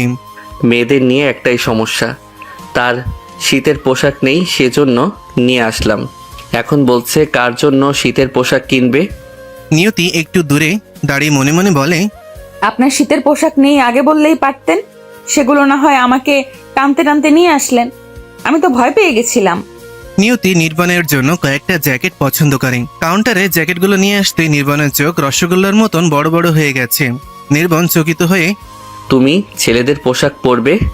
নিয়তি চোখ বড় করে আমি ছেলেদের পোশাক পরতে যাব কেন? এগুলো তো আপনার জন্য নিয়ে এসেছি। নির্বাণ দাঁতে দাঁত চেপে ধরে বলে ওঠে। আমি আমার জন্য নিয়ে আসতে বলেছি। একটু আগে তো আপনিই বললেন আপনার শরীরে পোশাক নেই, আর আপনার জন্য শীতের পোশাক পছন্দ করতে বললেন। নির্বাণ নিজের কপালে আঙুল দিয়ে দুই দিকে স্লাইড করে বলে ওঠে। তোমার বুদ্ধি কি হাঁটুর নিচে? কিছুই বুঝতে পারো না? আমি তোমার জন্য শীতের পোশাক নিতে বলেছি। নিয়তি চকিত হয়ে আমার জন্য মানে? আমার শীতের পোশাক তো আছেই। আমার কোনো শীতের পোশাক লাগবে না। নির্বাণ কিছু না বলে নিজেই নিয়তির জন্য পোশাক পছন্দ করতে থাকে। নিয়তি দাঁড় করিয়ে দেখে তার সাইজে ঠিক আছে কিনা। নিয়তি দু চোখ ভরে নির্বাণকে দেখে যাচ্ছে। নিয়তি মনে মনে বলে ওঠে। আপনি আমার এত খেয়াল রাখছেন, আমাকে মেনে নিতে পারছেন না। আমাকে একবার ভালোবাসা দিয়ে কাছে টেনে নেন, কোনোদিন আপনাকে ছেড়ে যাব না। ছোঁয়া মুচকি হেসে বলে ওঠে। আমি খুব খুশি হয়েছি। আজ এই নিয়তিকে দাদা ঘাড় ধাক্কা দিয়ে বের করেই ছাড়বে। মনে হয় দাদার রুমে পারমিশন ছাড়া ঢুকেছে। নির্বাণের মা উচ্চস্বরে বলে ওঠেন। তোমার মুখে বাজে কথা ছাড়া অন্য কিছু আসে না। তুমি যেমন সবাইকে তুমি তাই ভাবো। ছোঁয়া কর্কশ কণ্ঠে বলে ওঠে। মা, তুমি তোমার নীতি কথা বন্ধ করো। তুমি দাদাকে এখনো চিনতে পারোনি। দাদা ঘাড় ধাক্কা দিয়ে ছোঁয়াকে বের করে দিবে। নির্বাণের মা উচ্চস্বরে। মুখে লাগাম দাও, তোমার মাথা থেকে বাজে চিন্তা দূর করে দাও। তোমার চিন্তা ধারণা খুব নিম্ন। ছোঁয়া কর্কশ কণ্ঠে। মা, তোমার কাছে কাজের মেয়েটা বড় হয়ে গেল। আমি তোমার কাছের কেউ না। তুমি আমার কথা না ভেবে তুমি কাজের মেয়ে নিয়তিকে নিয়ে ভাবছো। ছোঁয়া রাগ দেখিয়ে খাবার টেবিল থেকে চলে যায়। অন্য একজন সার্ভেন্ট এসে বলে ওঠে। ছোট সাহেব নিয়তিকে গাড়ি করে কোথায় জানি নিয়ে গেছে। নির্বাণের মা চকিত হয়ে কোথায় নিয়ে যেতে পারে চিন্তার বিষয়। মেয়েটা নতুন, একটা ভুল করেছে, তাই তাকে এত বড় শাস্তি দিতে হবে। নির্বাণ নিয়তির দিকে ঝুঁকে এইভাবে তাকিয়ে আছো কেন? আমাকে না দেখে পোশাকগুলো দেখো। আসলে কেউ আমাকে কোনোদিন এইভাবে কোনো শপিং মলে নিয়ে আসেননি। আপনিই প্রথম। আপনি আমাকে শপিং মলে নিয়ে আসলেন। মন খারাপ করতে হবে না, আমি জানি তোমার সম্পর্কে সবকিছু। নিয়তি চোখ বড় বড় করে চকিত হয়ে আপনি জানেন কিভাবে? অবাক হওয়ার কিছু নেই, এখন থেকে আমি মাঝে মাঝে নিয়ে আসবো। এতগুলো পোশাক আমার জন্য? হ্যাঁ, সবগুলো তোমার জন্য। নির্বাণ সেখানেই একটা শীতের সোয়েটার নিয়তির গায়ে পরিয়ে দেয়। বাকিগুলো গাড়িতে রেখে আসে। নিয়তি নির্বাণকে নিয়ে একটা রেস্তোরাঁয় নিয়ে আসে। নির্বাণ নিয়তির পছন্দ মতন সকল খাবার অর্ডার করে। নিয়তি কোনো ভুল করলে নির্বাণ তাকে সংশোধন করে দেয়। নিয়তি যেন কোনো সংকোচবোধ না করে, সেজন্য তাকে সবকিছুতে সাহায্য করে যাচ্ছে। নিয়তি নির্বাণের দিকে অপলক দৃষ্টিতে তাকিয়ে আছে। নিয়তি ভাবছে, আগে নির্বন আর আজকে নির্বনের মাঝে অনেক পার্থক্য। আমি তো এমন কাউকে নিজের পাশে চেয়েছিলাম। ডিনার শেষ করে রাত 11টার দিকে তারা গাড়িতে করে বাড়ি ফিরে আসছে। হুট করে নির্বাণ দেখতে পায় সামনে থেকে কেউ একজন পাগলের মতন গাড়ি চালিয়ে আসছে। মনে হচ্ছে সে গাড়ির নিয়ন্ত্রণ হারিয়ে ফেলেছে। নির্বাণ গাড়ি ঘুরিয়ে অন্য রাস্তায় নিয়ে যাবে তার কোনো উপায় নেই। নির্বাণ 7 পাঁচ না ভেবে নিয়তিকে গাড়ি থেকে ধাক্কা দিয়ে ফেলে দেয়। নির্বাণ নিজের জীবনের সাথে সাথে অন্য একটা জীবন মৃত্যুর মুখে ঠেলে দিতে পারে না, সেজন্য নিয়তিকে গাড়ি থেকে ধাক্কা দিয়ে ফেলে দেয়। এতে নিয়তি সামান্য ব্যথা পেলেও তার জীবন বেঁচে যাবে। নির্বাণ গাড়ি ব্রেক করে দাঁড়িয়ে যায়। নির্বাণ ভেবেছিল সেও গাড়ি থেকে নেমে যাবে, কিন্তু নির্বাণ নামার আগে সামনে থেকে আসা গাড়ি নির্বাণের গাড়িকে ধাক্কা দেয়। দুই গাড়ির সংঘর্ষে সামনে থেকে আসা গাড়িটার গতি বন্ধ হয়ে যায়, সেখানে স্থির হয়ে দাঁড়িয়ে পড়ে। নিয়তি চিৎকার করে কান্না করে বলে ওঠে, নির্বন, আপনি এটা কি করলেন? আমাকে বাঁচাতে গিয়ে আপনি নিজের জীবন উৎসর্গ করে দিলেন। নিয়তি দৌড়ে গাড়ির কাছে আসে। নিয়তি আসার আগেই সবকিছু শেষ হয়ে যায়। গাড়ি থেকে রক্তের জোয়ার বয়ে চলেছে। নিয়তি তাড়াতাড়ি করে গাড়ির দাঁড় খোলে। নির্বাণের মাথা ফেটে রক্ত বের হচ্ছে। নির্বাণের রক্ত দিয়ে তার সারা দেহ লাল হয়ে গেছে। নিয়তি নির্বাণকে জড়িয়ে ধরে চিৎকার করে বলে, আপনি আমাকে ছেড়ে যেতে পারেন না। আপনি আমার নিঃশ্বাসের সাথে মিশে আছেন। আপনি ছাড়া আমার স্মৃতি সিঁদুরের কোনো মূল্য নেই। হে ঈশ্বর, আপনি আমার নির্বনকে আমার কাছে ফিরিয়ে দেন। তাকে ছাড়া আমি বাঁচতে পারবো না। অপর গাড়িতে থাকা ছেলেটার তেমন কোনো আঘাত লাগেনি। ছেলেটার নাম আগুন চৌধুরী। আগুন গাড়ি থেকে নেমে নিয়তির কাছে আসেন। আগুন নিয়তির কাঁধে হাত রেখে বলে ওঠে, প্লিজ ভেঙে পড়বে না, আমরা তাকে হসপিটালে নিয়ে যাব, তার কিছু হতে দিব না, দেখবে তোমার নির্বনের কিছু হবে না। নিয়তি নির্বাণকে জড়িয়ে ধরে কান্না করেই যাচ্ছে। আগুন চৌধুরীর কোনো কথা নিয়তির কান অবধি পৌঁছাচ্ছে না। আগুন নিয়তির কাঁধে একটু ধাক্কা দিয়ে বলে ওঠে, নির্বনকে হসপিটালে নিয়ে যেতে হবে, নির্বন এভাবে চলে যেতে পারে না, প্লিজ তাড়াতাড়ি তাকে হসপিটালে নেওয়ার ব্যবস্থা করতে হবে। নিয়তি আগুনের দিকে তাকিয়ে কিছু বলতে নেবে তার আগেই নিয়তি জ্ঞান হারিয়ে ফেলে। নিয়তি এত বড় একটা শক নিতে পারেনি। আগুন অ্যাম্বুলেন্স ফোন করে নিয়তি আর নির্বাণকে হসপিটালে নিয়ে আসে। হসপিটালের করিডোরে পায়চারি করছে আগুন। তার জন্য দুইটা জীবন আজ মৃত্যুর মুখে। আগুন মনে মনে প্রার্থনা করে যাচ্ছে যেন নিয়তি নির্বাণ দুইজনই ভালো হয়ে যায়। রাত 2টা বাজতে চলেছে। নির্বাণ নিয়তির কোনো খোঁজ নেই। নির্বাণের মায়ের চোখে ঘুম নেই। নির্ঘুম চোখ দুটো ছেলে মেয়েদের জন্য অপেক্ষা করছে। মায়ের মনে আগে সাড়া দেয় সন্তানের বিপদ আসলো। নির্বাণের মা একের পর এক ফোন করে যাচ্ছে, রিং হচ্ছে কিন্তু ফোন রিসিভ করছে না। এত রাতে ছেলে মেয়ে দুইটার সাথে খারাপ কিছু হলো না তো? নির্বাণের মা আর বসে থাকতে পারল না। নির্বাণের মা মন্দিরের সামনে এসে তাদের জন্য প্রার্থনা করতে থাকেন। নিয়তির মায়ের কান্নার শব্দ শুনে বাড়ির সবাই এসে পড়ে। ছোঁয়া বলে ওঠে, মা এভাবে কান্না করছো কেন? আমাদের একটু শান্তিতে ঘুমাতে দাও। ছোঁয়ার কথার কোনো জবাব দিচ্ছে না তার মা। তিনি এক ধ্যানে কান্না করতে করতে সৃষ্টিকর্তার কাছে প্রার্থনা করে যাচ্ছেন। ছোঁয়া তার মায়ের কাঁধে হাত রাখে। ছোঁয়াকে জড়িয়ে ধরে কান্না করে বলে ওঠেন, নির্বন ফোন ধরছে না, নির্বনের অনেক বিপদ, প্লিজ তুমি সকল ড্রাইভারদের পাঠিয়ে দাও নির্বনকে খোঁজার জন্য। ছোঁয়া মাকে সান্ত্বনা দিয়ে বলে ওঠে, মা তুমি চিন্তা করো না, দাদার কিছু হবে না। আমি ওই নিয়তিকে কিছুতেই ছাড়বো না। নিয়তি দাদাকে আসতে দিচ্ছে না। না ছোঁয়া, নিয়তি নির্বনের সাথে কিছু করেনি, তুমি প্লিজ সকল ড্রাইভারদের তাদের খোঁজ করতে পাঠিয়ে দাও। ছোঁয়া এক প্রকার বাধ্য হয়ে খুঁজতে বের হয় ড্রাইভারকে নিয়ে। ছোঁয়া এক জায়গায় মানুষের ভিড় দেখে গাড়ি থামাতে বলে। গাড়ি থেকে নেমে ছোঁয়া জানতে পারে দাদা অ্যাক্সিডেন্ট করেছে। ছোঁয়া নিজেকে শক্ত করে তাড়াতাড়ি নিকটস্থ হসপিটালে চলে আসে। আগুন চৌধুরী 1 মিনিটের জন্য বসেনি। হসপিটালের করিডোরে পায়চারি করেই যাচ্ছে। ডাক্তার নির্বাণের সাথে কি করেছে জানা নেই। কেন এত সময় নিচ্ছে? নিয়তের জ্ঞান ফেরার পর শুধু নির্বাণ করেই যাচ্ছে। ডাক্তাররা তাকে আটকাতে না পেরে নিয়তিকে ঘুমের ইঞ্জেকশন দিয়ে দেন। ছোঁয়া পাগলের মতন দৌড়ে হসপিটালে আসে। ছোঁয়া জানতে পারে তার দাদার অপারেশন চলছে। ছোঁয়া অপারেশন থিয়েটারের কাছে এসে হাঁটু গেড়ে বসে কান্না করতে শুরু করে দেয়। আগুন চৌধুরী ছোঁয়াকে এভাবে কান্না করতে দেখে ছোঁয়ার কাঁধে হাত রাখে। ছোঁয়া পেছনে ঘুরতেই আগুন বলে ওঠে, নির্বন, আপনার কি হয়? এভাবে কান্না করবেন না, নির্বন একদম ঠিক হয়ে যাবে। ছোঁয়া কোনো কথা না বলে আগুনকে মারতে শুরু করে। তুই করে বলতে শুরু করে, তুই আমার দাদাকে মেরে ফেলেছিস, আমি তোকে মেরে ফেলবো। আমার দাদার গায়ে থেকে যতটুকু রক্ত ঝরিয়েছিস তার দ্বিগুণ রক্ত আমি তোর দেহ থেকে ঝরাবো। বাবা মারা যাওয়ার পর নির্বাণ নিজের বোনকে কখনো বাবার অভাব বুঝতে দেয়নি। সব সময় সব কাজে ছোঁয়াকে সঙ্গে নিয়ে গেছে। ছোঁয়ার মা অসুস্থ হওয়াতে ছোঁয়াকে সময় দিতে পারেননি। দাদার অসামান্য ত্যাগ ছোঁয়াকে খুব মনে করিয়ে দিচ্ছে। আগুন ছোঁয়াকে বোঝানোর চেষ্টা করছে, দেখেন ম্যাম, আমি ইচ্ছে করে ওনার সাথে এমন করিনি, আপনি ভুল ভাবছেন, একটা অ্যাক্সিডেন্ট মাত্র। ছোঁয়া কর্কশ কণ্ঠে উঁচু স্বরে, কুত্তা, তোকে আমি ছাড়বো না। তোকে আজ আমি মেরেই ফেলবো। তোকে আমি পুলিশের হাতে ধরিয়ে দিব। ছোঁয়ার ফোনে তার মা ফোন দেয়। ছোঁয়া চোখের জল মুছে নিজেকে শান্ত করে।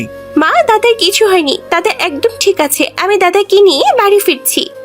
ছোঁয়া আর কিছুই বলতে পারলো না। ছোঁয়ার কথা আটকে আসছে, তাই ছোঁয়া ফোন কেটে দেয়। ছোঁয়া তার অসুস্থ মাকে অ্যাক্সিডেন্টের খবর দিতে চায় না, সেজন্য তার মাকে মিথ্যা কথা বলে। অপারেশন থিয়েটার থেকে ডাক্তার বের হওয়ার সাথে সাথে ছোঁয়া ডাক্তারের কাছে যান। টলমল চোখ নিয়ে বলে ওঠে, ডক্টর, দাদা ঠিক আছে তো? দাদার কিছু হয়নি তো?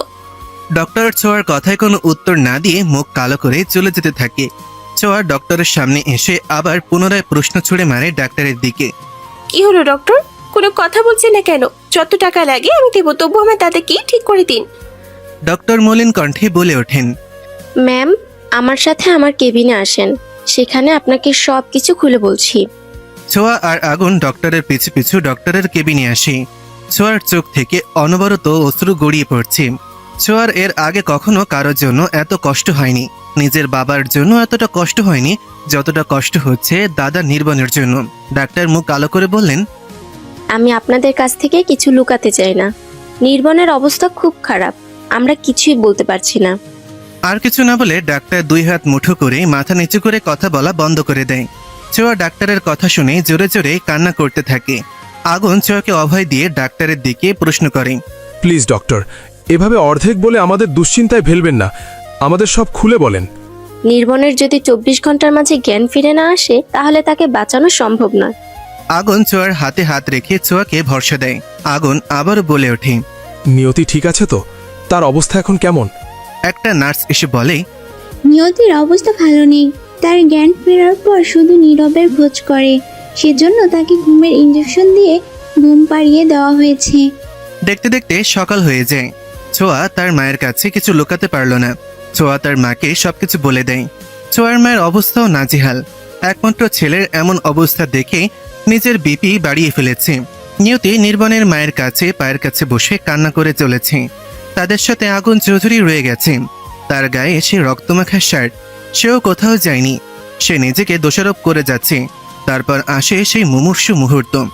24 ঘন্টা হতে কিছু সময় বাকি রয়েছে। সকল ডাক্তার তাদের আশা ছেড়ে দিয়েছেন। সকলেই বলাবলি করছেন নির্বাণ আর বেঁচে নেই। যেখানে মানুষের আশা ভরসা শেষ হয়ে যায়, সেখান থেকেই মহাদেবের আশীর্বাদ শুরু হয়। একটা নার্স নোটিস করে নির্বাণের হাতের আঙুল নড়ানোর চেষ্টা করছে। নার্স বলে ওঠে, স্যার, পেশেন্ট রেসপন্স করছে। নার্সের কথা শুনে সবাই নির্বাণের দিকে তাকায়। নিয়তি ভেজা চোখে একটু আশার আলো দেখতে পায়। নির্বাণের মায়ের চোখ এখনো ছলছল করছে। এটা কোনো কষ্টের অশ্রু নয়, সুখেও মানুষের চোখে অশ্রু আসে। ডাক্তার সবাইকে বাইরে যেতে বলেন। সবাই ডাক্তারের কথা মতন বাইরে চলে আসে। সবার মুখে হাসি, হাতে যেন চাঁদ পেয়ে গেছে সবাই। সব থেকে বেশি খুশি হয়েছে ছোঁয়া। নিয়তি আগুনকে হসপিটাল থেকে চলে যেতে বলে, কিন্তু আগুন চলে যাওয়ার পাত্র নয়। আগুন নিজের পোশাক পরিবর্তন করে হসপিটালে থেকে যায়। ছোঁয়াকে শক্তি জোগানোর জন্য আবির চলে আসে হসপিটালে। বিপদের সময় মানুষ চেনা যায় কে কাছের মানুষ। নিয়তি নির্বাণের মাকে বাড়িতে পাঠিয়ে দেয়। তিনি হসপিটালে থাকলে অসুস্থ হয়ে পড়বেন। নিয়তি চায় না আর কেউ অসুস্থ হয়ে পড়ুক। দুপুরের দিকে আবির ছোঁয়ার কাঁধে হাত রাখে। চলো ছোঁয়া, মুখে কিছু দেবে। কাল থেকে তুমি মুখে কিছু দাওনি। ছোঁয়া এক বুক কষ্ট নিয়ে, আমার খেতে ইচ্ছে করছে না, প্লিজ আমাকে খাওয়ার জন্য জোর করবে না। আবির ছোঁয়ার সামনে হাঁটু গেড়ে বসে। আবির বলল, ছোঁয়া, তুমি না খেলে অসুস্থ হয়ে পড়বে, প্লিজ অল্প কিছু পরিমাণ খেয়ে নাও। ছোঁয়া কাঁদো কাঁদো স্বরে, প্লিজ আমাকে খাওয়ার জন্য জোর করবেন না, আমার একটু ক্ষুধা নেই। পৃথিবীতে ভাই বোনের ভালোবাসার কোনো তুলনা হয় না। বোন ভাইকে ছাড়া থাকতে পারে না, ভাই বোনকে ছাড়া থাকতে পারে না। ভাইয়ের অভাব বুঝতে পারে সেই বোন যার কোনো ভাই নেই, তেমনি বোনের অভাব বুঝতে পারে বোনহীন ভাইগুলো। ভাইয়ের শোকে পাথর হয়ে গেছে ছোঁয়া। দূর থেকে সবকিছু দেখছিল নিয়তি। নিয়তি ছোঁয়ার কাছে এসে, ছোঁয়া, জিদ করো না, তুমি কিছু খেয়ে নাও। প্লিজ দিদি, আমাকে বিরক্ত করুন, আবার গলা দিয়ে কিছু নামবে না। নিয়তি ছোঁয়ার কথা শুনে চকিত হয়ে যায়। ছোঁয়া কখনোই নিয়তিকে পাত্তা দিত না, সবসময় নিয়তিকে ইগনোর করে চলতো। অপমান করতে দুইবার ভাবতো না। নিয়তি ছোঁয়ার কাছে বসে। নিয়তি ছোঁয়ার হাতে হাত রেখে, তুমি কি তোমার দাদাকে ভালোবাসো না? নিয়তির দিকে চোখ করে তাকিয়ে, আমি আমার দাদার জন্য সবকিছু করতে পারি। আমার জীবনের থেকে বেশি আমি আমার দাদাকে ভালোবাসি। তুমি কি জানো তোমার জন্য দাদা কষ্ট পাচ্ছে। তোমার দাদা সব সময় তোমার হাসি খুশি মুখ দেখতে চাইতো। ছোঁয়া মাথা নাড়িয়ে সম্মতি জানায়। নিয়তি ছোঁয়ার হাত ধরে বলে ওঠে, তোমাকে তোমার দাদার জন্য শক্ত হতে হবে। তুমি তোমার দাদার সাহস হবে। প্লিজ মন খারাপ করো না, খাবার খেয়ে নাও। নিয়তির কথা মতন ছোঁয়া খাবার খেতে রাজি হয়ে যায়। আবির ছোঁয়ার হাত ধরে নিয়ে যেতে নিলেই ছোঁয়া থেমে যায়। আবির চকিত হয়ে আবার কি হলো সোয়া, তুমি দাঁড়িয়ে পড়লে কেন? ছোঁয়া নিয়তির হাত ধরে। নিয়তি চলো আমাদের সাথে, তুমিও কাল থেকেই কিছু খাওনি। নিয়তি মলিন হাসি দিয়ে আমার কিছু হবে না, তুমি বরং খেয়ে আসো। এখানে তো একজন থাকতে হবে। ছোঁয়া অভিমানী স্বরে বলে ওঠে, এখানে কাউকেই থাকতে হবে না, দাদার কিছু হবে না, আর আমরা দূরে কোথাও যাচ্ছি না। নিয়তির এক প্রকার অনিচ্ছা থাকা সত্ত্বেও তাদের সাথে খাবার খেতে চলে আসে। লোক দেখানোর মতন কিছু খাবার দুইজনে খেয়ে নেয়। আবার পুনরায় চলে আসে নির্বাণের কাছে। দেখতে দেখতে হসপিটালে কেটে যায় 12 দিন। ছোঁয়া আবিরের সাথে মিলে ব্যবসার কাছে যোগ দেয়, যেন নির্বাণ সুস্থ হয়ে সবকিছু ফিরে পায়। নিয়তিকে সঙ্গ দিয়ে গেছেন আগুন চৌধুরী। আগুন নিয়তির প্রেমে পড়ে যায়। আগুন জানে না যে নিয়তি নির্বাণের ওয়াইফ। আগুন ভালোবাসার টানে একবার হলেও নিয়তিকে দেখতে আসে। নিয়তি নিজের সবকিছু দিয়ে নির্বাণের সেবা যত্ন করে যাচ্ছে। আজ নির্বাণকে বাড়িতে নিয়ে যাওয়ার জন্য সবাই এসেছে। নির্বাণ এখনো বিছানাবাসী, কথা বলতেও পারে না, কোনো কাজ করতেও পারে না। হাঁটাচলা করার জন্য অন্যকে ভর করতে হয়। নির্বাণকে বাড়িতে নিয়ে আসে। রাতের বেলা সবাই যখন নির্বাণের রুম থেকে চলে যায়, তখন নির্বাণ নিয়তিকে বলে ওঠে, তুমি কেন আমার জন্য এত কষ্ট করছো? আমি তোমার সাথে অনেক খারাপ ব্যবহার করেছি। নিয়তি ছলছল চোখে প্রতিশোধ নেওয়ার জন্য সুস্থ করতেছি। অসুস্থ মানুষের সাথে তো আর প্রতিশোধ নেওয়া যায় না। সুস্থ হবার পর আমি আমার প্রতিশোধ নিব।